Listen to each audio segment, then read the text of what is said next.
Yeah. Now, just to dive a little bit into sort of some of the challenges in the healthcare industry, you guys are both at systems that deal with underserved patient populations. With that view of things, what do you think are some of the biggest challenges in our healthcare system right now? And I'll leave it to you guys to decide which one wants to start. I can go with what we're doing. Our previous CEO, we just had a change in CEOs at Ochsner. Warner Thomas was our previous one. Now he's at Sutter Health. And Pete November, who we work closely with, assumed his position. But we're the largest health system in Louisiana. And because of that, there's some pride associated with it. But we're also one of the worst ranked states in the country for healthcare. So if you're going to be the largest health system and the state has the worst ranking, that's reflective of you. And that's the way he took it. He took it personally, and I think it's right. So he set a goal for 40 and 30. So we're trying to move from 49 or 50 to rank 40th in 2030. So when you do that and you state it and you put your goal out there, then you start working toward it and you amass groups. And it's created collaboration with other systems throughout the state. It's important for us to provide access to those that don't have it, care that don't have it. We've really invested in that population, and our FQHCs have really started to make a momentous turn there, but we're not anywhere close where we need to be, but it's a stated goal. So even if we fall short, we'll have made significant improvements along the way. What kind of measures go into that ranking? So, some of your regular screenings, your cancer screenings, as well as management of diabetics and hypertensive control, and then also what is your hospitalization rates? All these different things kind of play into one. But it's been really something to watch, especially as I come out of the urgent care world into this system that's now doing more work than just acute urgent access. Mm-hmm. Before I get into our system priorities, let me give you a little overview of Ballad Health. So we serve a large population, a large area. We are a 22 hospital integrated health system serving parts of Southwest Virginia, Northeast Tennessee, Eastern Kentucky, and Northwestern North Carolina. So about 31 counties. Ballad Health was formed as a result of merger in 2018 between Legacy Belmont and Legacy Mountain States Health Alliance. So we are bound by the terms and certification of a merger that is governed by the state of Tennessee and the Commonwealth of Virginia, something that is called as the COPA, the Certificate of Public Advantage. Very stringent conditions.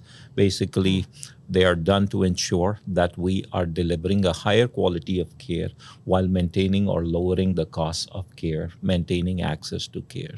Now, I talked about that we were formed in 2018. Soon thereafter, a year and a half later, we had the worst pandemic that we have ever had. And life has changed in healthcare dramatically. So have priorities.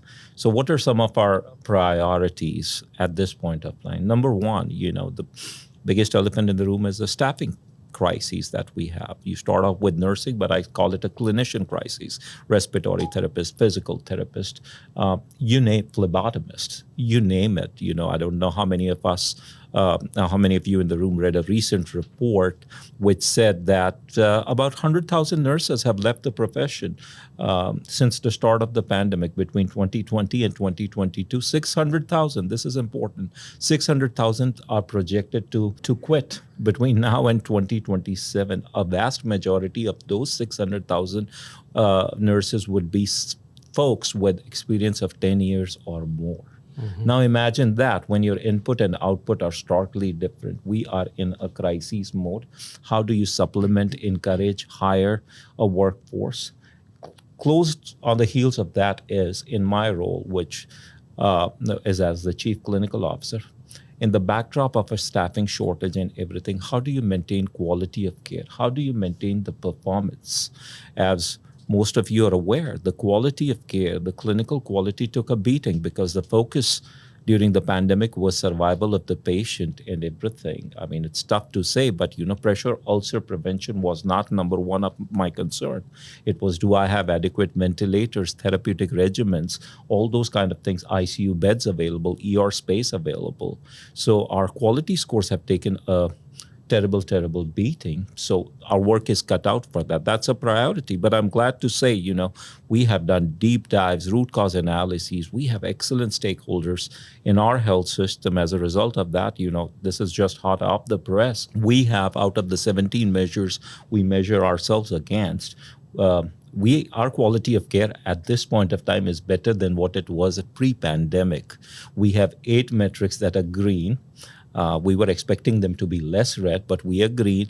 And we have 7 metrics out of 17 that are in the top decile in the country and everything. So not only have we rebounded, but we have improved dramatically. That comes with a lot of responsibilities to maintain the score and everything.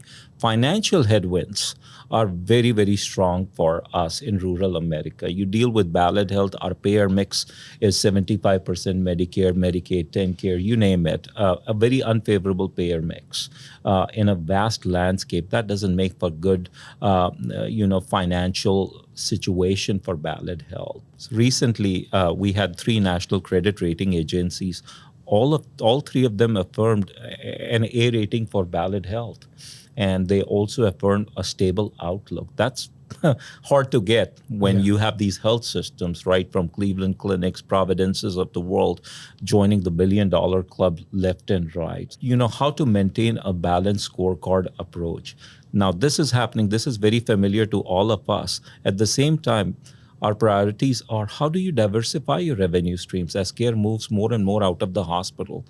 Is there an opportunity for our venture side of things to invest in certain portfolios that make sense, that are patient and community-centric from a healthcare standpoint? Another priority of mine is patients are starting to move more and more from the hospital landscape to the outside landscape. Consumer wants to be seen at a place of their choice, which is mostly outside the hospital.